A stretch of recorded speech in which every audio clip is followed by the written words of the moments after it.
हैं Shrimad Bhagavatam canto 1 chapter 3 text number 5। तो कल हमने इसको हाफ रीड कर लिया था इस वर्स को। आज हम कंटिन्यू करेंगे इसको। तो एक बारी मैं वर्स रीड करती हूँ। एतानावताराणां निधनां बीजम् अव्ययम् यस्यांशांशेन सृज्यन्ते देवातिर्यन्नराधयः। Translation. This form, the second manifestation of Purusha, is the source and indestructible seed of multifarious incarnations within the universe. From the particles and portions of this form, different living entities like demigods, men, and others are created. Hindi में इसका पढ़ते हैं। यह रूप पुरुष का द्वितीय प्राकट्य ब्रह्मांड के भीतर नाना अवतारों का स्रोत तथा विनाशी बीज है। इसी रूप के कणों तथा अंशों से देवता, मनुष्य इत्यादि विभिन्न जीव उत्पन्न होते हैं। तो कल हमने बात करी थी, हम ये यहाँ पे किसकी बात कर रहे हैं? हम पुरुष अवतारों की बात कर रहे हैं। और कल हमने पढ़ा था कि 3 पुरुष अवतार हैं जो महाविष्णु के एक्सपेंशंस हैं।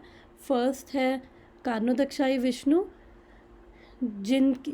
जो कारना सागर है उसके अंदर लेटते हैं और फिर उनके बॉडी के छिद्रों से ये जो बबल्स दिख रहे हैं वो लाखों करोड़ों ब्रह्मांड प्रकट होते हैं। फिर उसके बाद सेकंड है गर्भोदक्षाई विष्णु। तो जितने भी बबल्स हैं वो सारे ब्रह्मांड है और हर ब्रह्मांड में गर्भोदक्षाई विष्णु एंटर करते हैं। और फिर ये गर्भोदक्षाई विष्णु है। गर्भोदक्षाई विष्णु की जो नाभि है उसमें से एक स्टेम निकलती है और स्टेम के ऊपर लोटस फ्लावर निकलता है जिससे ब्रह्मा जी प्रकट होते हैं। तो और इसी जो स्टेम है उसके अंदर 14 लोक हैं।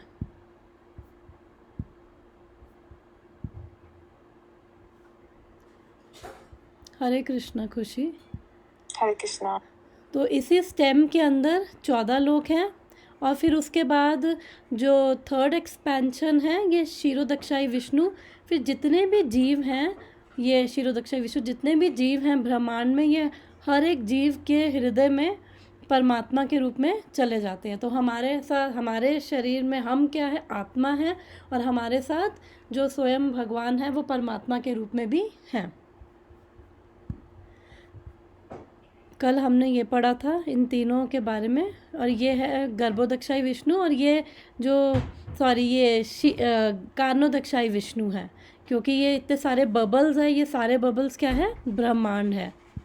और एक ब्रह्मांड के अंदर ये 14 लोक है। और ये 14 लोक जो वो कमल नाल निकल रही है विष्णु, गर्भोदक्षाई विष्णु के गर्भ में से, उसके अंदर ही ये 14 के 14 लोक है। ओके, वर्स पे वापस आते हैं।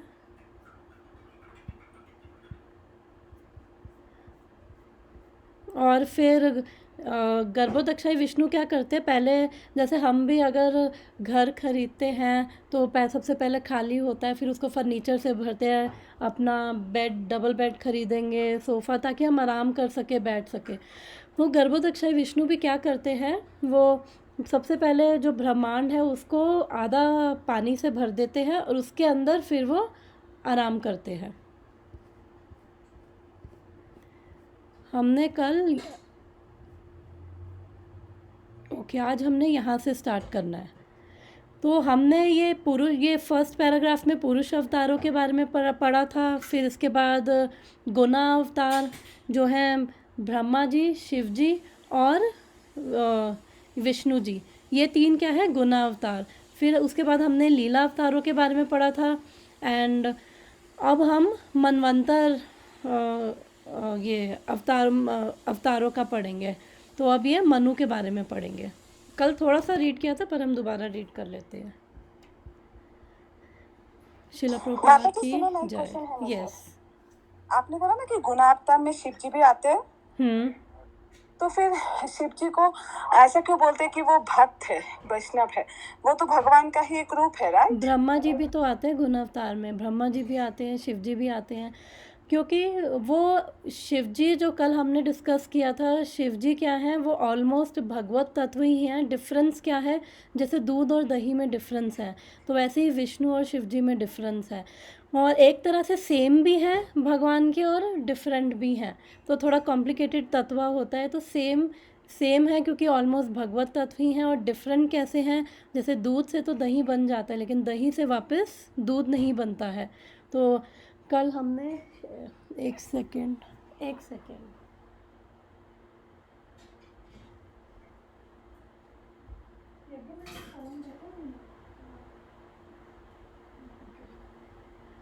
ओके, एनीवेज कुछ देख रहे थे, बट कल हमने पढ़ा था ना, शिव जी के बारे में डिस्कस किया था कि जो शिव जी हैं वो तीन तत्व होते हैं। एक जीव तत्व होते हैं जो हम हैं, ब्रह्मा जी भी इवन जीव तत्व हैं, एंड एक विष्णु तत्व हैं जो भगवान कृष्ण और उनके सारे अवतार वो कौन है, विष्णु तत्व में आते हैं। और शिव जी जो हैं वो अलग थर्ड तत्व है जो ना जीव है और वो बीच में है। तो शिव जी जो हैं वो अलग उनका तत्व है, शंभु तत्व है। तो बेसिकली ये डिफरेंट मैनिफेस्टेशंस है, शंभु, शिव, रुद्र, ये अलग अलग, सदाशिव, ये अलग अलग रूप से वो जो ये शंभु तत्व है अलग अलग रूप से प्रकट होते हैं। तो ये बेसिकली कल मैंने बताया था कि जब भगवान सृष्टि करते हैं, जो विष्णु हैं वो सतोगुण के कंट्रोलर हैं, लेकिन वो सतोगुण के टच में नहीं आते हैं। हमने ये 2nd चैप्टर के 23rd वर्स में पढ़ा था। तो जो ये सदाशिव हैं जो वैकुंठ में हैं, वो विष्णु ही हैं, वो महाविष्णु के ही एक एक्सपेंशन है। तो ये सदाशिव जो हैं,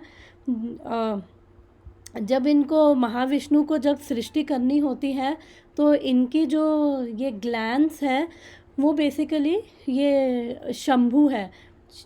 तो क्योंकि ये डायरेक्ट जो प्रकृति है उनके कांटेक्ट में नहीं आते हैं विष्णु कभी भी, लेकिन जो ये ग्लैंड्स हैं इनकी, उसको शंभु के रूप में जब वो रमा देवी समझ जाती है कि अब सृष्टि करनी है, तो उनकी एक्सपेंशन और वो कौन है, माया देवी है।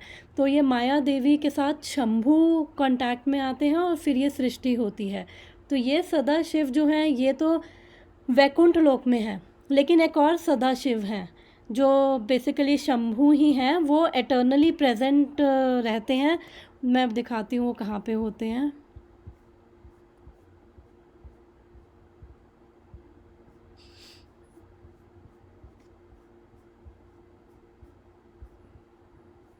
वो स्पिरिचुअल वर्ल्ड का जो था, एक आई थिंक एक था इसके अंदर, जिसके अंदर वो पूरा, हाँ ये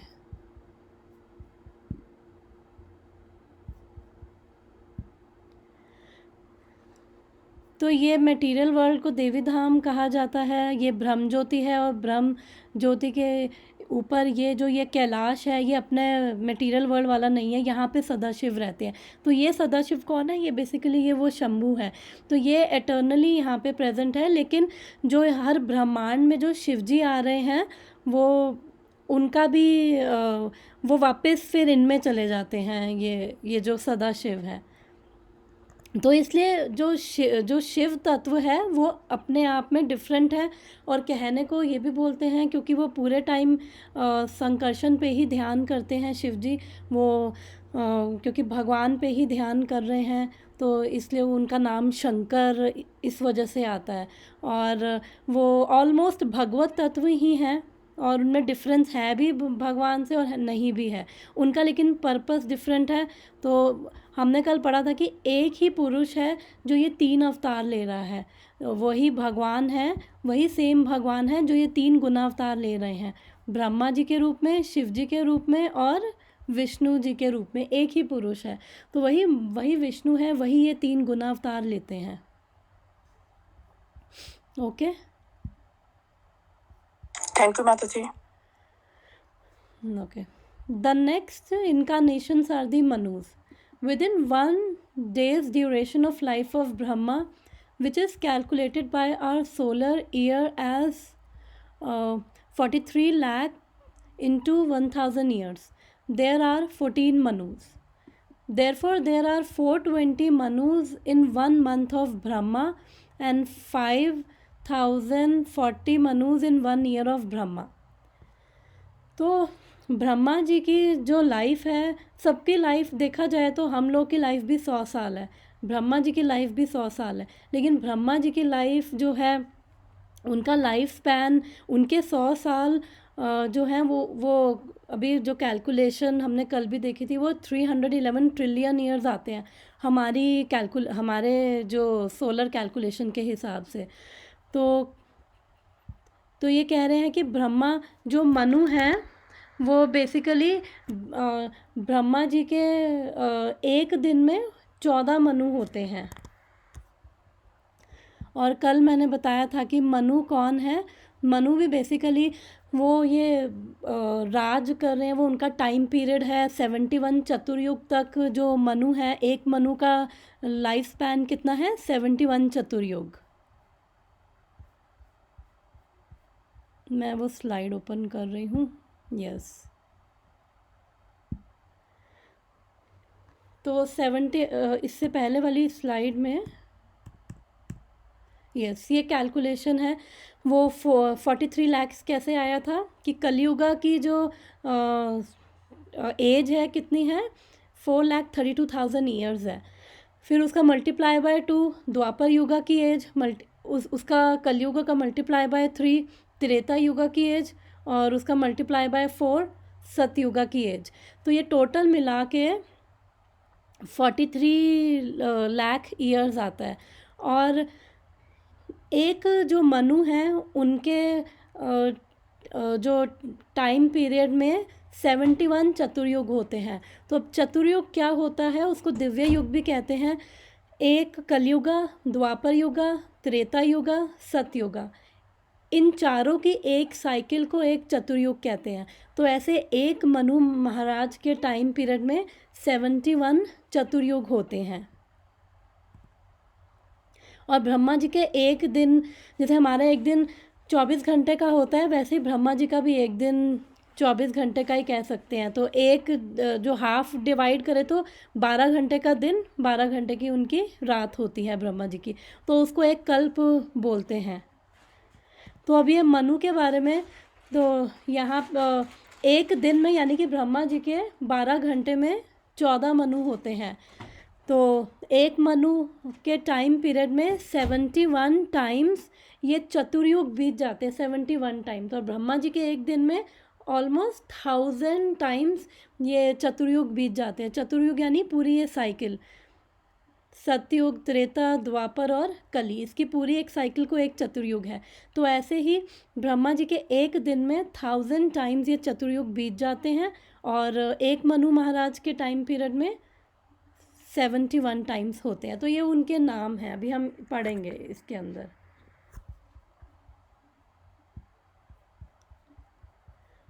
Brahma lived for 100 years of his age, and therefore there are 5,000 into 100, 5,04,000 Manus in the duration of life of Brahma. तो इतने उनकी बिकॉज उनकी 100 ईयर्स एज है, लेकिन उनके 100 ईयर्स हमारे 100 ईयर्स में बहुत डिफरेंस है। There are innumerable universes with one Brahma in each of them, and all of them are created and annihilated during the breathing time of Purusha. Therefore, one can simply imagine how many millions of Manus there are during one breath of Purusha. तो वो कह रहे हैं कि जो ब्रह्मा जी की life में ये 5 लाख मनु हैं, और जो भी ये जो ब्रह्मांड, अभी हमने स्लाइड देखी थी कि जो ये कारणोदक्षाई विष्णु से ये ब्रह्मांड प्रकट होते हैं, तो वो एक सांस छोड़ते हैं तो ये सारे ब्रह्मांड प्रकट हो जाते हैं, और फिर वापस से वो सांस अंदर लेते हैं और ये सारे ब्रह्मांड ये सब ख़त्म हो जाते हैं, सृष्टि ख़त्म हो जाती है। तो यानी कि उनकी एक सांस जो है वो कितना लंबा वो ड्यूरेशन है, वो हमारे लिए लंबा लगता है। जैसे अभी हम सांस ले रहे हैं, एक सांस ली, एक साल वो उतनी छोड़ी। तो जो हमसे जो छोटे छोटे वो डिफरेंट डिफरेंट स्पीशीज़ में, जैसे बैक्टीरिया हो गए, या जो जो हमें इवन दिखते भी नहीं है हमारी नेकेड आईज से, जो माइक्रोस्कोप से दिखेंगे और शायद उनसे भी ना दिखे, तो वो एक हमारी एक सांस छोड़ने और लेने में ही वो मर जाते हैं। तो ऐसे ही ये सारे ब्रह्मांडों का वही हाल है। हम ऐसे इसको समझ सकते हैं कि विष्णु जी एक सांस छोड़ते हैं और एक सांस लेते हैं, उतने में ही जो सारे ब्रह्मांड हैं। एक सेकेंड।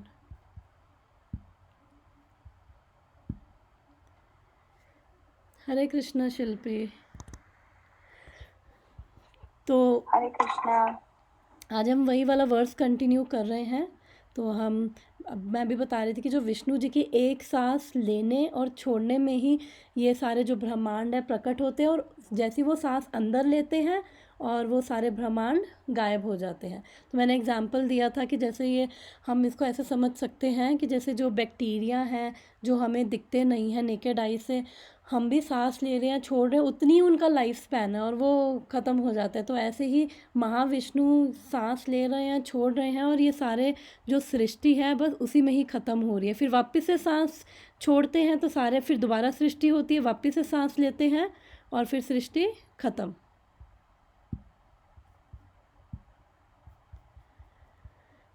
और हमारे जो ब्रह्मा जी हैं, हमारा जो ब्रह्मांड बोला जाता है वो सबसे छोटा ब्रह्मांड बोला जाता है, क्योंकि ब्रह्मा जी केवल 4 सर के हैं। तो एक बारी एक कथा आती है कि ब्रह्मा जी को एक बारी घमंड हो गया था कि देखो मैं कितना बड़ा काम कर रहा हूँ। मैं वो ऊपर प्रभुपाद लिखते हैं कि ब्रह्मा जी कौन है, सृष्टि के इंजीनियर हैं। वो जो महाविष्णु उनको इंग्रेडिएंट्स दे रहे हैं उससे वो क्रिएट कर रहे हैं। जैसे कोई इंजीनियर या आर्किटेक्ट आता है, वो डिज़ाइन करता है, हमारा घर बनाता है, तो इसका मतलब वो उसका मालिक नहीं हो गया। ओनर जिसका घर है वही रहेगा। तो ये सृष्टि जिसकी ओनर कौन है, भगवान विष्णु ही हैं। लेकिन ब्रह्मा जी क्या है, केवल इंजीनियर है। तो एक बार उनको घमंड हो गया था कि देखो मैं कितना बड़ा काम कर रहा हूँ और मेरी वजह से ही ये सब हो रहा है, सृष्टि चल रही है। तो कई बार हम लोग को भी ऐसा घमंड होने लग जाता है अपने लेवल पे।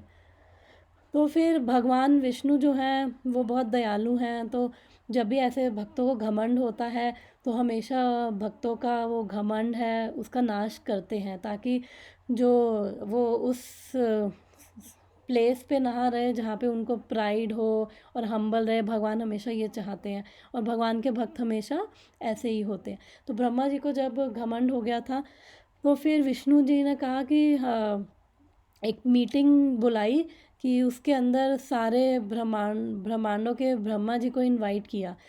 तो जो ब्रह्मा जी हैं ये 4 सर वाले, तो वो बड़े चौड़े होके वहाँ पे पहुँचे कि वाह कि देखो मेरे को इनवाइट किया गया है मीटिंग में, कितना इम्पोर्टेंट हूँ मैं।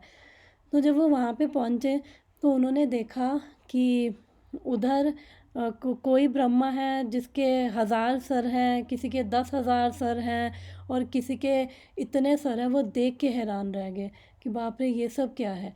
तो फिर उनको रियलाइज़ हुआ कि मैं गलत डायरेक्शन में जा रहा था और मेरी वजह से कुछ नहीं हो रहा, ये भगवान की वजह से सब कुछ हो रहा है। तो इसलिए हमारा जो ब्रह्मांड है, उनके जो ब्रह्मा जी हैं उनके केवल 4 सर हैं, तो वो कहते हैं कि हमारा ब्रह्मांड जो है सबसे छोटा ब्रह्मांड है और उसी के अंदर ही इतना कुछ, एक एक ब्रह्मांड के अंदर इतना कुछ है और हर ब्रह्मांड के डिफरेंट डिफरेंट ब्रह्मा जी हैं। तो अब मनु की बात हो रही थी कि एक दिन में 14 मनु आते हैं और वो उनका टाइम पीरियड कितना होता है, 71 चतुर्युग का। अब यहाँ पे उनके नाम दे रखे हैं। The Manus who are prominent within the universe are as follow. Yajna है Svayambhu Manu, Vibhu has Svarochisha Manu, Satyasena as Uttama Manu, Hari has Tamasa Manu, Vaikuntha as Raivata Manu, Ajita as Chakshusha Manu, Vamana as Vaivasvata Manu. The present age is under the Vaivasvata Manu. Sarvabhauma as Savarni Manu. Rishibha as Daksha Savarni Manu. Vishwaksena as Brahma Savarni Manu. Dharma Setu as Dharma Savarni Manu. Sudama as Rudra Savarni Manu. Yogeshwara as Deva Savarni Manu. And Bridha Bhanu as Indra Savarni Manu. These are the names of one of the set of 14 Manus covering I think 4.3 billion solar years as described above. तो जो ब्रह्मा जी की एक दिन में ये 14 मनु आते हैं और इन सब की अपनी अपनी ये अपना रूल करते हैं और फिर ये चले जाते हैं. तो फिर कल मैंने बताया था कि जब एक मनु आते हैं तो जैसे ही उनका टाइम पीरियड ख़त्म होता है 71 चतुर्युग ख़त्म होते हैं तो फिर नेक्स्ट मनु का टाइम होता है और फिर सारी मैनेजमेंट चेंज हो जाती है. देवी देवता सब चेंज हो जाते हैं वो मनु के साथ. तो पूरी मैनेजमेंट चेंज हो रही है. तो यहाँ पे श्रीमद् भागवतम ने जो अभी हम किस में हैं श्रीमद् भागवतम में हमें पता चलता है कि अभी हम 7वें मनु में हैं. तो अभी 6 मनु जो हैं बीत चुके हैं. जो ये इस साइड जहाँ पे मेरा माउस है ये प्रीवियस मनवंतर यानी कि ये 6 मनु जो हैं वो बीत चुके हैं और अभी हमने उनके नाम पढ़े हैं. तो जो हमने पढ़ा था यज्ञ है स्वयंभू मनु. तो बेसिकली हम कह सकते हैं ना जैसे कई बार किसी का घर का नाम डिफरेंट होता है और वैसे उसका मेन नाम होता है. तो ऐसे ही उन सबके नाम और उनका जो मेन मनु है वो उनका नाम तो वो सब दे रखा है. जैसे घर में पेट नेम निक नेम होता है ना और वैसे हमारा एक ऑफिशियल नेम होता है तो ऐसे ही उनका भी नाम दे रखा है मनु का. तो अभी इसका मतलब अभी हम किस में हैं 7वें मनु में हैं. तो अभी 6 मनु बीते हैं और 7वें मनु के हम 28वें द्वापर युग में है क्योंकि स्वयं भगवान कृष्ण ये केवल 7वें मनु के 28वें द्वापर युग में आते हैं. वैसे तो भगवान अपनी मर्ज़ी से कभी भी आ सकते हैं पर शास्त्र हमें बताते हैं कि स्वयं भगवान कृष्ण ब्रह्मा जी के एक दिन में केवल एक बार ही आते हैं और वो 7वें मनु के 28वें द्वापर युग में आते हैं.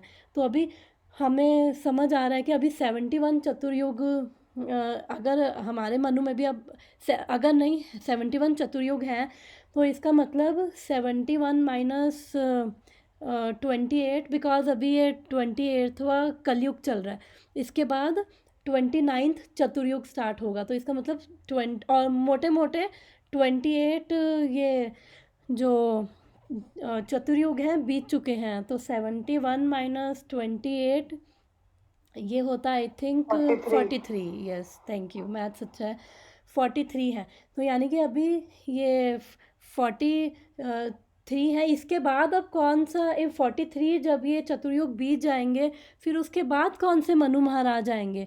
उसके बाद 8th मनु कौन है सावर्णी मनु. तो ये सावर्णी मनु आएंगे जब ये 43 चतुर्युग और बीत जाएंगे. तो श्रीमद् भागवतम में उन सबका नाम दे रखा है हमें और इसलिए शास्त्रों को क्या बोला जाता है अपुरुषया बोला जाता है. शास्त्रों की वाणी जो है ये कोई किसी साधारण पुरुष से नहीं स्वयं भगवान से आ रही है. सुपर ह्यूमन है और हम लोग समझ नहीं पाते हैं बट शास्त्रों की जो वाणी है वो क्या है अपुरुषया है. और अभी हम परपट में पढ़ रहे थे कि अभी कौन से मनु हैं अभी वैवस्वता मनु है और अभी जो हमारे सूर्य देव हैं उनका क्या नाम है विवस्वान है. तो ये उन्हीं के पुत्र हैं. वैवस्वता मनु जो है सूर्य देव विवस्वान के ही पुत्र हैं.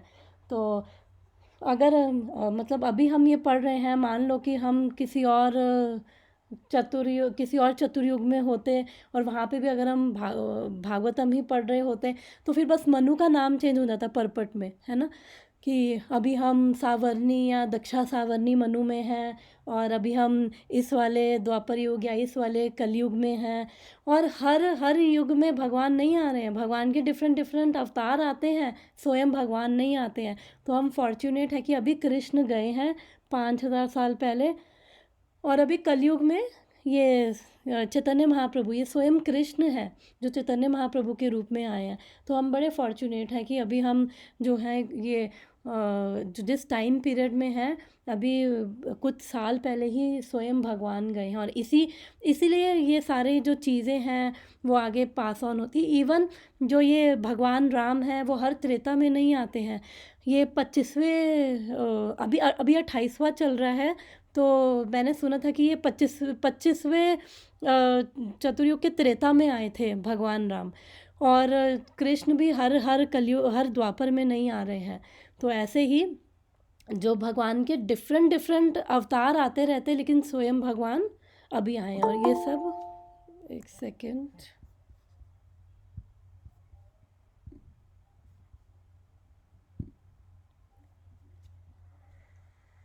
हरे कृष्ण पूर्णिमा माता जी। हरे कृष्णा मैम। तो हम मनु के बारे में डिस्कस कर रहे थे। तो हमें मतलब इसलिए अच्छा है कि हम वो परपट बाद में किसी और में बैठ के पढ़े कि अब ये युग ये चल रहा है। इससे अच्छा हम यही कोशिश करें, ये भगवान का नाम जाप करें, और पता नहीं आगे कितना घोर कलयुग होगा। अभी जो कलयुग है उसकी इतनी बैड शेप है, वो आगे हम इमेजिन नहीं कर सकते कि क्या होगा। तो इसलिए वो परपट पढ़ने की बजाय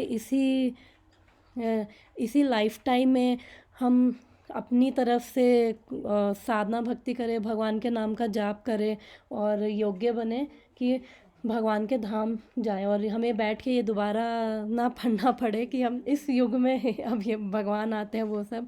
जैसे तो जो भगवान की इच्छा, बट हम अपनी तरफ से ये कोशिश करें। तो ये था मनु के बारे में। अब नेक्स्ट यहाँ पे बता रहे हैं युगा अवतार के बारे में।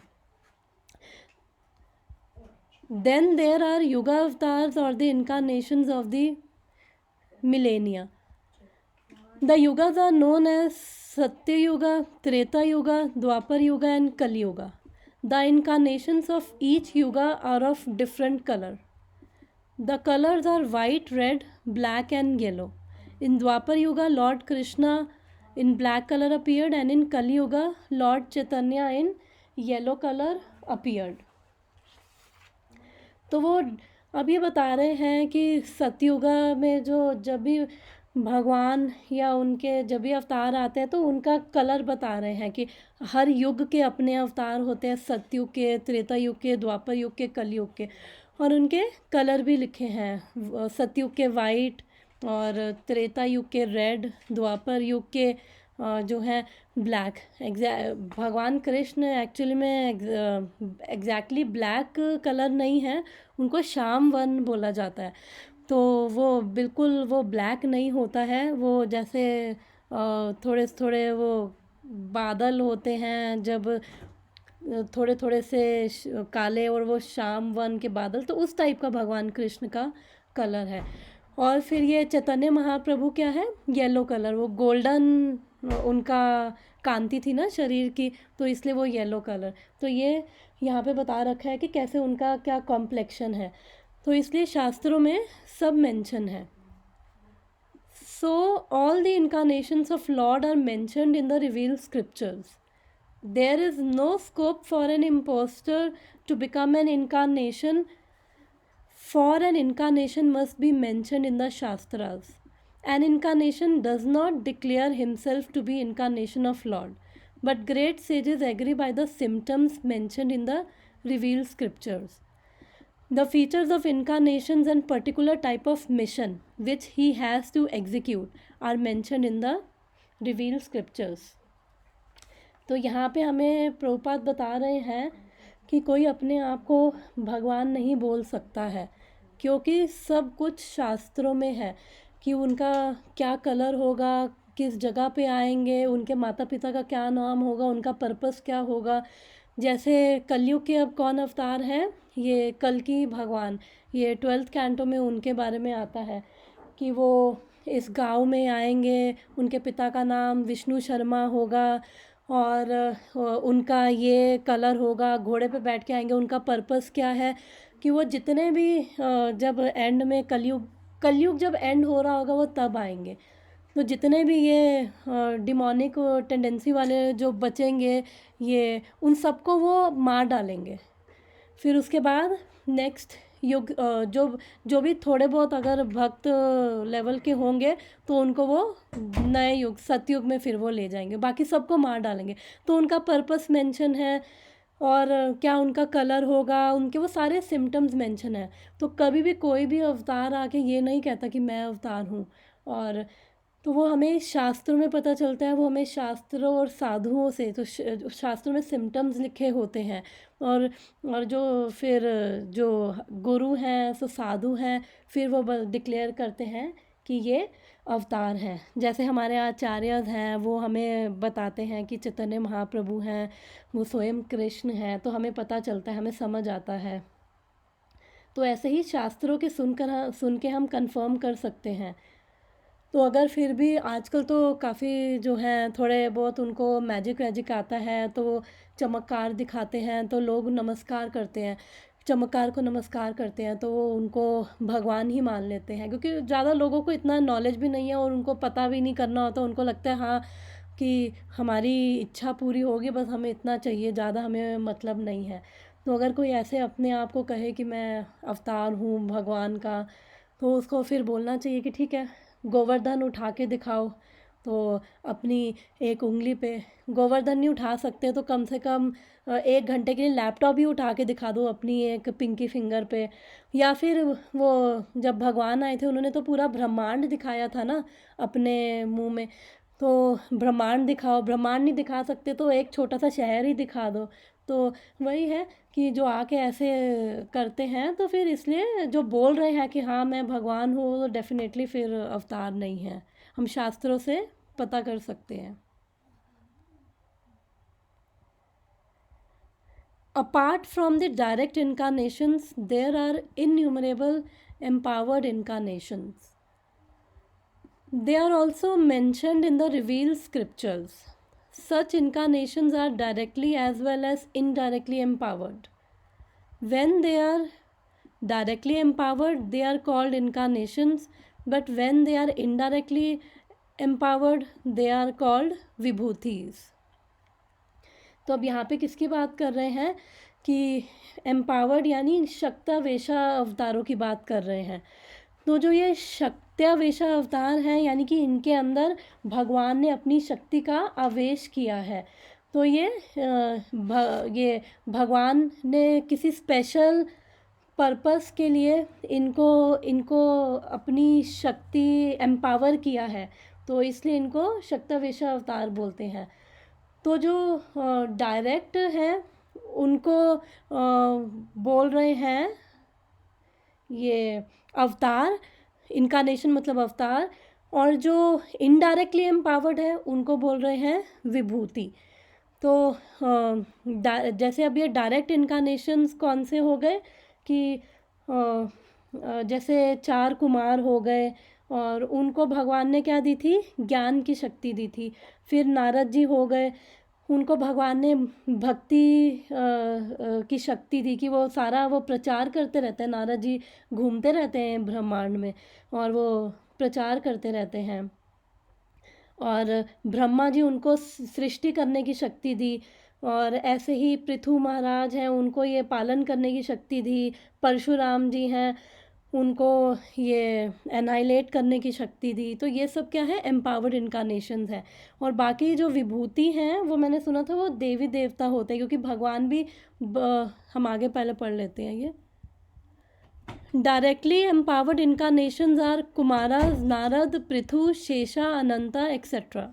जो भी हमने किया ये क्या है, अवतार। और ज़रूरी नहीं कि ये सारे विष्णु तत्व हों, इसमें से जो अनंत शेष जी हैं वो तो विष्णु तत्व हैं, लेकिन ये जो 4 कुमार हैं, नारद जी हैं, तो ये विष्णु तत्व नहीं है, ये जीव तत्व हैं। तो इसमें दोनों हो सकते हैं, और जीव तत्व को भी भगवान ने एम्पावर किया है। As far as vibhutis are concerned, they are very explicitly described in Bhagavad Gita in Vibhuti Yoga chapter. And for all these different types of incarnations, the fountain head is Garbhodakshai Vishnu. तो अब भगवान भगवद गीता में बोलते हैं कि देवताओं में मैं इंद्र हूँ, और वसु में मैं अग्नि हूँ, और माउंटेन्स में मैं मेरु हूँ, और जो प्रीस्ट है उनमें मैं बृहस्पति हूँ, और जो ये सेजिस हैं उनमें मैं भृगु हूँ। तो यानी कि जो ये मैंने सुना था कि ये विभूति बेसिकली ये देवता है, क्योंकि वो डायरेक्ट वो भी जो देवता हैं वो भी विष्णु तत्व नहीं है। सबसे पहली चीज़, देवताओं को भी भगवान ने अपनी ही शक्ति दी है। हमसे वो बहुत एलिवेटेड है, जो देवी देवता है वो हमसे एलिवेटेड हैं, लेकिन वो भी भगवान की ही जो शक्ति है उसी की वजह से, जो भी उनके वो भगवान के भक्त हैं सारे। और डिफरेंट वो हमने 3rd चैप्टर भगवत गीता में पढ़ा था कि वो डिफरेंट डिपार्टमेंट संभाल रहे हैं देवी देवता, तो इसलिए भगवान ने ही उनको शक्ति दी है। तो वो भी एक तरह से भगवान के अंश जो छोटे से उनके भगवान के शक्ति के अंश। तो इसलिए जो देवता हैं वो विभूति हैं, और फिर ये जो अवतार हैं जिनको स्पेशल पर्पस देकर किसी कार्य के लिए भगवान ने एम्पावर किया है। जैसे अब ये व्यास देव जी भी, वो भी शक्तविश अवतार हैं, उनको भी भगवान का अवतार बोला जाता है। भगवान ने उनको एम्पावर किया था ये सारे वेदों को, शास्त्रों का संकलन करके उनको लिखने के लिए। और इन सब के सोर्स कौन है, कहाँ से ये सब आ रहे हैं जो हमने पढ़ा है, गर्भोदक्षाई विष्णु से आ रहे हैं। और हमने इस वर्ष में गर्भोदक्षाई विष्णु के बारे में ही पढ़ा कि जो भी इस मटेरियल वर्ल्ड में से जो भी ये इनकारनेशंस आ रहे हैं, चाहे वो देवता हो, चाहे वो अवतार हो, या फिर जो भी हो रहा है, वो सब कहाँ से आ रहे हैं इस ब्रह्मांड में, वो सारे गर्भोदक्षाई विष्णु से ही आ रहे हैं। लेकिन जो ये कृष्ण हैं और श्री राम जी हैं एंड नरसिंह देव जी हैं, वो स्वयं आते हैं। तो वो लघु भागवतामृत में मैंने सुना था कि उसके अंदर वर्णन आता है कि ये इनसे नहीं आ रहे, क्योंकि भगवान तो जो कृष्ण है वो तो सोर्स है, और फिर इसलिए जो ये मेन है श्री रामचंद्र हो गए, तो वो डायरेक्टली वो आ रहे हैं। तो हम ऐसे उसको समझ सकते हैं। तो हमारा ये वर्ष तो ख़त्म हुआ। इसके अंदर किसी की कोई डिस्कशन, किसी को कुछ ऐड करना है इस वर्ष में? और इस वर्ष के साथ हम हमारे जो पुरुष अवतार हैं वो इस वर्ष के साथ हमने पढ़ लिए हैं। फर्स्ट 5 वर्सेस में हमने ये तीनों कानोदक्षाई विष्णु, गर्भोदक्षाई विष्णु और क्षीरोदक्षाई विष्णु का डिटेल में हमने पढ़ा था।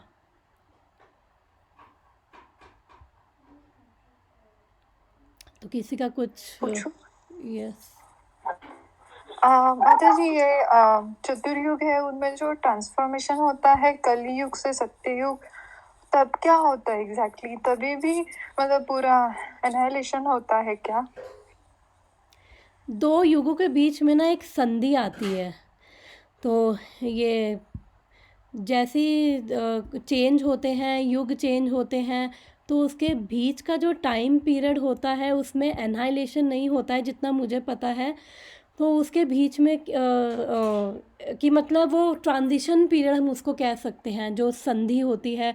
तो एक ट्रांजिशन पीरियड है कि बेसिकली प्रिपेयर कर रहे हैं, जैसे एक युग से दूसरे युग में जाने के लिए, तो वो प्रिपेयर हो रहे हैं। जो एनहाइलेशन होती है, पार्शल एनहाइलेशन होती है जब ब्रह्मा जी का पूरा एक दिन ख़त्म हो जाता है, यानी कि जब 12 घंटे ख़त्म हो गए, 1000 बारी ये चतुर्युग बीत गए, 14 मनु का टाइम पीरियड ख़त्म हो गया, तो पार्शल एनहाइलेशन हो जाता है। और उसके बाद कंप्लीट एनाइलेशन कब होता है? जब ब्रह्मा जी का पूरा वो लाइफ टाइम ख़त्म हो जाता है, 100 ईयर्स ख़त्म हो जाते हैं, तो फुल डेवास्टेशन हो जाता है। और उस समय सब कुछ, ब्रह्मा जी भी मर जाते हैं, शिव जी भी वो सदा शिव में चले जाते हैं, और फिर सब ख़त्म हो जाता है। और जितनी जीव आत्माएँ बच जाती हैं जब ये कंप्लीट एनहाइलेशन होता है, फिर वो सारे जो भगवान विष्णु हैं उनके शरीर में चले जाते हैं वो सारी जीवात्माएं। लेकिन वो सुप्त अवस्था में चली जाती हैं जीवात्माएं, कि मतलब इनएक्टिव स्टेट में। जब हम जैसे हम नींद में होते हैं तो हमें होश नहीं होता ना कि क्या चल रहा है, हमें ये भी नहीं पता होता कि हम कौन हैं और कौन हमारा अपना है। तो वो हम एक तरह से स्लीपिंग स्टेट में, सारी जितनी भी जीवात्माएं मुक्त नहीं होती है, फिर वो सारी महाविष्णु की बॉडी में सुप्त अवस्था में वो चली जाती हैं। फिर उसके बाद वापस से जब क्रिएशन होती है तो फिर से वो जीवात्माएं वापस जितने जिसने जहाँ पे कर्म छोड़े थे वो कर्म ख़त्म नहीं होते, अपने अपने कर्मों के अकॉर्डिंग वो अलग अलग ब्रह्मांडों में अलग अलग युग स्टार्ट हो जाते हैं और फिर अलग अलग युगों में चली जाती हैं। तो अगर किसी को घोर कलयुग में जाना है तो किसी में घोर कलयुग चल रहा होगा तो वो जीवात्मा सीधा घोर कलयुग में जाएगी। वो ज़रूरी नहीं है पहले सतयुग में जाएगी, फिर त्रेता में जाएगी, फिर ये द्वापर, फिर कली में। तो डिपेंडिंग ऑन किसके कहाँ पे कर्मा बचे थे फिर वो वहीं से स्टार्ट कर लेते हैं। तो ये मेरी अंडरस्टैंडिंग इतनी है इस मामले में। ओके माता जी, थैंक यू। और फिर हम लोग जो है एक तरह से जो ये एनहाइलेशन है वो जब ये शरीर छूटता है तो भी वो एक तरह से वो डेथ भी एक तरह से इस बॉडी के लिए वो बहुत पेनफुल है, वो एक ट्रॉमा है। और जितनी बार भी ये सृष्टि, क्योंकि किसी को अपना शरीर छोड़ना अच्छा नहीं लगता, चाहे वो स्टूल के अंदर वॉर्म भी होना, वो भी उसके लिए भी उसकी लाइफ जो है बहुत सिग्निफिकेंट है।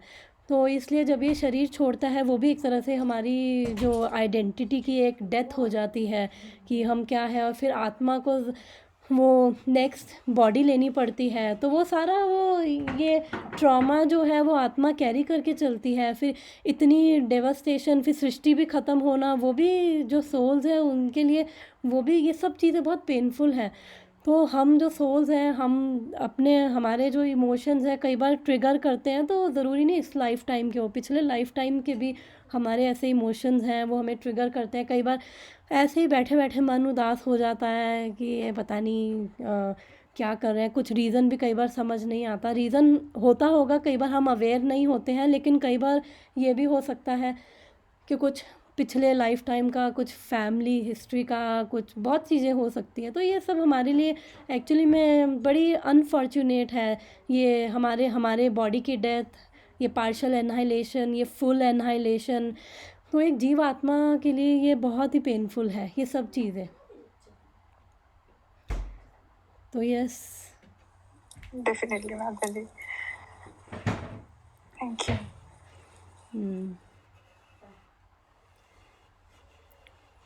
कुछ और एनीथिंग एल्स, कुछ डिस्कशन या रियलाइजेशन?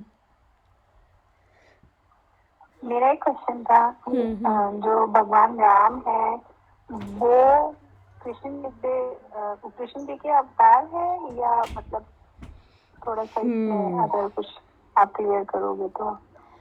ओके, तो जो मेन कैंडल हैं वो भगवान कृष्ण हैं। और तो बाकी सब भी अगर हम देखें, अगर हम रामायण भी पढ़े ना तो उसमें भी आता है कि जो ये भगवान राम है ये सुप्रीम है। मैं अपनी अंडरस्टैंडिंग से बता रही हूँ कि वो रामायण में बोला जाता है कि ये स्वयं सुप्रीम भगवान है, उनको वहाँ पे रामायण में यही बोला जा रहा है। तो ये तो देखा जाए तो मेन कैंडल जो है वो हमारी जो है भगवान कृष्ण है, वो सोर्स है। और बाकी सब जो है उन्हीं के ही आगे जो है, लेकिन वो सब एटर्नल है। जो भगवान राम है वो एटर्नल है, वो अपने धाम अयोध्या धाम जो स्पिरिचुअल वर्ल्ड है उसमें एटर्नली प्रेजेंट है। और चैतन्य महाप्रभु भी एटर्नल है, वो भी कृष्ण के, वो स्वयं कृष्ण है चैतन्य महाप्रभु। अमेजिंग है ये कि स्वयं कृष्ण हो के भी वो आते हैं वो भक्त के रूप में, लेकिन वो भी एटर्नली प्रेजेंट है। तो जितने भी हमें वो ये चीज़ें कई बार समझ नहीं आती कि भगवान राम और कृष्ण, ये कई बार डिबेट का टॉपिक रहता है, पर रामायण में भी बोलते हैं कि वो भगवान है। और जब हम भागवतम पढ़ते हैं तो उसमें बोलते हैं कृष्ण भगवान है। तो एक्चुअली में भागवतम जो है वो क्या है, हाईएस्ट लेवल की बात कर रही है, वो भक्ति के हाईएस्ट प्रिंसिपल्स की बात कर रही है। तो उस पॉइंट ऑफ व्यू से देखा जाए तो यस, कृष्ण ही सोर्स है और दैट इज़ द फैक्ट। भगवान कृष्ण सोर्स हैं और जितने भी आ रहे हैं आगे जो भी इनकारनेशंस हैं तो वो सब क्या है, भगवान कृष्ण से आ रहे हैं। लेकिन इनमें डिफरेंस क्या है, वही कृष्ण है, वही कृष्ण राम बन जाते हैं। जैसा जिस भक्त का मूड होता है, ये भगवान इतने अमेजिंग है, वही रूप धारण कर लेते हैं। तो बेसिकली इन दोनों में डिफरेंस रसा का है, क्योंकि भगवान कृष्ण के साथ हम 5 रसास में हम संबंध बना सकते हैं। शांत रस, दास्य रस, साख्य रस, माधुर्य रस और वात्सल्य रस, कि मतलब parental, parents, friend, lover, wife, और बहुत इंटीमेट रिलेशन भी।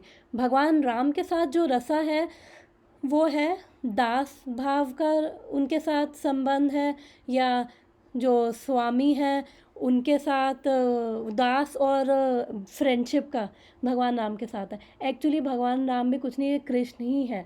तो अब ये चैतन्य चरितमृत में एक लीला आती है जो मुरारी गुप्ता जी हैं। मुरारी गुप्ता जी और कोई नहीं है, ये स्वयं हनुमान जी हैं। तो चैतन्य महाप्रभु, इनको पता है मुरारी गुप्ता, ये जो भी भगवान के एसोसिएट होते हैं ना, इनको पता होता है कि ये कौन है, ये स्वयं भगवान है। तो जब ये भगवान के साथ जब भगवान आते हैं ना लीला करने, तो हमेशा उनके ये जो एसोसिएट हैं वो भी उनके पार्षद उनके साथ आते हैं। तो एक बारी एक लीला आती है कि ये मुरारी गुप्ता को ये चैतन्य महाप्रभु बोलते हैं, अरे तुम क्या ये राम राम करते रहते हो जब देखो, और ये छोड़ो, ये कृष्ण का नाम लिया करो, कृष्ण भगवान है, कृष्ण सुप्रीम है। और उन्होंने इस वे में बताया। तो मुरारी गुप्ता जो है वो थोड़े से बिविल्डर हुए, कि कंफ्यूज भी हुए, कि वो क्या, उन्होंने कहा कि मेरे को पता है कि आप ही स्वयं सुप्रीम हो, और चैतन्य महाप्रभु को बोला कि आप ही भगवान हो, आप जो बोलोगे वो मेरे को पता है, वो एक कंप्लीट सत्य है, मैं उसको मानूंगा भी। फिर उसके बाद वो अपने घर गए और उन्होंने पूरी रात सोचा, उनको बहुत दुख हुआ, बहुत डिसअपॉइंट हुए। उनको लगा कि नहीं, मैं मेरे मन में केवल राम ही है। तो उसके बाद फिर उन्होंने सोचा कि मैं अपने राम को, मैं मानता हूँ कि कृष्ण सुप्रीम है, और चैतन्य महाप्रभु तो स्वयं भगवान है, कृष्ण ही है, तो वो जो कह रहे हैं वो ठीक कह रहे हैं, लेकिन फिर मैं अपने राम को नहीं छोड़ सकता। तो उन्होंने फिर सोचा कि अब मैं, इससे अच्छा है कि अब मैं अपना शरीर ही छोड़ दूँ, क्योंकि मैं वो नहीं कर सकता। फिर अगले दिन वो आए, उन्होंने चैतन्य महाप्रभु को बोला कि आप जो कह रहे हो ना, आप भगवान हो, और मैं आपकी बात बिल्कुल 100% एक्सेप्ट करता हूँ और मैं मानता हूँ, लेकिन मैं जिस भाव में हूँ, मैं उस भाव में ही अपने रामचंद्र को ही स्वामी मानता हूँ। और वो, तो फिर चैतन्य महाप्रभु बहुत खुश हुए। तो उन्होंने कहा कि मैं शरीर छोड़ दूंगा। उन्होंने कहा अरे नहीं, तो मतलब ये इसे कहते हैं भक्ति, इसे कहते हैं डेडिकेशन। तो वो कृष्ण ही है। तो जैसा जिस भक्त का वो मूड होता है ना, वो वही भाव ले लेते हैं। अब किसी को राम के रूप में पसंद है तो राम बन गए, अब किसी को नारायण के रूप में पसंद है तो वो नारायण का रूप ले लिया। तो कोई भी छोटा नहीं है। इसका मतलब कृष्ण से रामचंद्र जी छोटे नहीं हैं, नरसिंह देव जी छोटे नहीं हैं। वो अपने आप में पूर्ण पुरुषोत्तम भगवान है, नरसिंह देव अपने आप में है। लेकिन अब प्रहलाद महाराज को नरसिंह देव का रूप अच्छा लगता है, तो वो प्रहलाद महाराज के लिए नरसिंह देव बन के आ जाते हैं कृष्ण। और इवन भीष्म पितामह, जब उन्होंने शरीर छोड़ा था महाभारत के टाइम पे, जब उन्होंने शरीर छोड़ना था तो स्वयं भगवान कृष्ण उनके सामने खड़े थे, और वो चाहते थे कि स्वयं कृष्ण मेरे सामने आए तभी मैं शरीर छोड़ूंगा, क्योंकि उनको वो इच्छा मृत्यु का वर मिला हुआ था, हम सब जानते हैं। तो स्वयं कृष्ण खड़े हुए हैं, लेकिन फिर भी उन्होंने किस पे ध्यान किया? 4 हैंडेड नारायण फॉर्म में, क्योंकि उनको जो रूप भाता था वो था नारायण का रूप।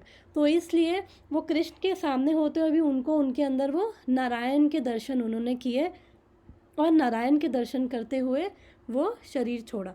तो कोई भी जो है अवतार, ये छोटा या बड़ा नहीं होता। वो हम अपनी मटेरियल कैलकुलेशन में लोग इसलिए कंफ्यूज होते हैं कि सुप्रीम नो डाउट कृष्ण ही है, ये फैक्ट है, ये सच है, इसको कोई झुटला नहीं सकता। लेकिन इसका मतलब ये नहीं है कि श्री रामचंद्र जी वो छोटे हो गए और कृष्ण बड़े हो गए, नहीं। ये हमारी अपनी मेंटालिटी होती है, हमारा अपना अपराध है ये। क्योंकि जब ये वो किन की कथा आती है, भुषंडी जी, उनकी भी कथा आती है। और शिव जी भी थोड़े कॉम्प्लिकेटेड हैं, पर इसलिए शिव जी के प्रति भी अपराध नहीं करना चाहिए, क्योंकि शिव जी की कृपा से ये भगवत भक्ति मिलती है। उनकी कृपा से ही भगवान राम, भगवान कृष्ण की भक्ति मिलती है। तो ये काकभूषणी जी इनका सबसे बड़ा एग्जाम्पल है। तो वो शिव जी को मानते थे, लेकिन उनको भगवान राम वगैरह पे क्या कहते हैं, इतना वो नहीं था, फेथ नहीं था।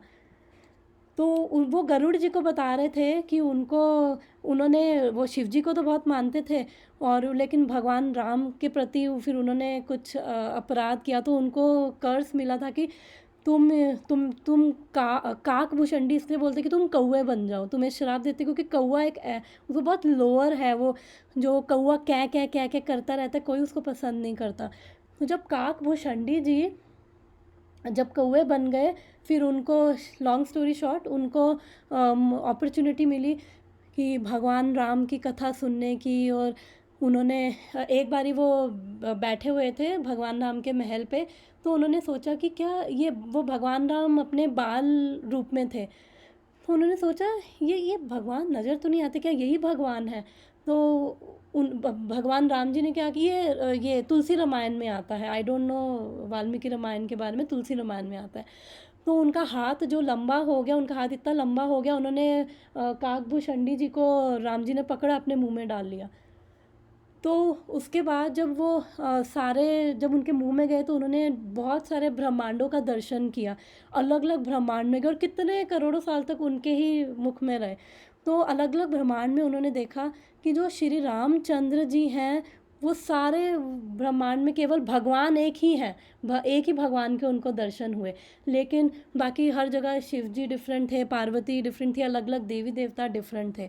तो इसलिए कहने का पॉइंट ये है कि एक कृष्ण एक ही हैं, और वो भक्तों के अकॉर्डिंग अलग अलग रूप ले लेते हैं, जैसा जिस भक्त को जो संबंध पसंद हो। तो इसलिए भगवान राम अपने आप में सुप्रीम है, और नरसिंह देव भी अपने आप में सुप्रीम है, और लेकिन सब भगवान कृष्ण ही है, और ये सब एटर्नल है। ऐसा नहीं है कि एक टाइम हुआ था, ये सब कृष्ण से निकल रहे हैं, फिर वापस ये सब भी ख़त्म हो रहे हैं, ऐसा नहीं होता। They are eternally present. भगवान राम अपने धाम अयोध्या में एटर्नली प्रेजेंट है, और नारायण अपने वैकुंठ में प्रेजेंट है। चैतन्य महाप्रभु अपने धाम, उनका भी धाम है गोलोक धाम के उधर, उनका भी वो धाम का वर्णन आता है, वो भी एटर्नली प्रेजेंट है। जब आना होता है वो वहीं से डायरेक्ट आ जाते हैं। तो आई डोंट नो मैं आंसर कर पाई या नहीं, बट मेरी अंडरस्टैंडिंग ये है। वो हाँ, काफी कुछ क्लियर हो गया, बट एक चीज थोड़ा सा एक डाउट और है कि जैसे लोग भगवान को युग के हिसाब से मतलब सोचते हैं कि अच्छा रामायण तो बहुत पहले आए, त्रेता युग में आए, और कृष्णा जो है वो द्वापर युग में आए, तो मतलब राम पहले आए, दैट मीन्स वो पहले से मैं लोगों का बता रही हूँ, जो वो लोग डिबेट करते हैं, तो उन चीजों का अपने पास आंसर नहीं होता, तो सोचा कि कभी पूछेंगे कि ये कितना रेलिवेंट है युग से रिलेटेड, और आई डोंट नो। तो अभी आज के वर्ष में ही हमने पढ़ा था कि स्वयं कृष्ण कब आते हैं, वो 7वें मनवंतर के 28वें द्वापर युग में आते हैं स्वयं कृष्ण। और अब रामचंद्र जी जो मैंने सुना है, वो हमारे अभी इस युग के, इस चतुर्युग के त्रेता में नहीं आए। वो जो 25वां जो था चतुर्युग, उसके त्रेता में आए थे श्री रामचंद्र।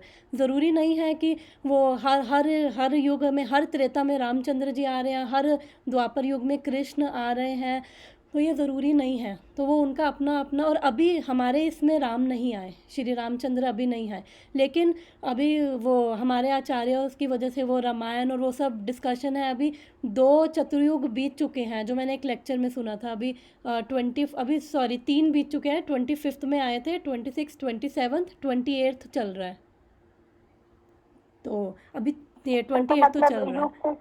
उसका बहुत कुछ रिलेशन भगवान के जो अवतार हैं, डिफरेंट अवतार हर युग में आते हैं। हमने पढ़ा कि इस युग में भगवान के जो अवतार हैं वो सतयुग में वाइट कलर के हैं, और जो त्रेता है उसके अंदर रेड कलर के, द्वापर में ब्लैकिश, और वो कलर है, वो युग अवतार डिफरेंट होते हैं, लेकिन ज़रूरी नहीं कि हर युग में राम जी और कृष्ण जी आ रहे हैं, ये ज़रूरी नहीं है हर युग में। लेकिन भगवान के डिफरेंट डिफरेंट अवतार कोई भी आ सकते हैं। जैसे अब ये वारा अवतार आए थे, जिन्होंने ये धरती को उठाया था, उठा के जब हिरण्याक्ष से उन्होंने लड़ाई करी थी, धरती को उठाया था।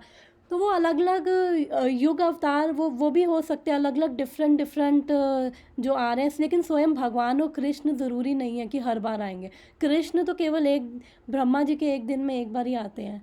श्री रामचंद्र जी का मुझे नहीं पता, मे भी रामायण में मेंशन हो कि कब कब आते हैं, लेकिन मुझे भगवान कृष्ण का पता है कि वो ब्रह्मा जी के एक दिन में केवल एक बार ही आते हैं।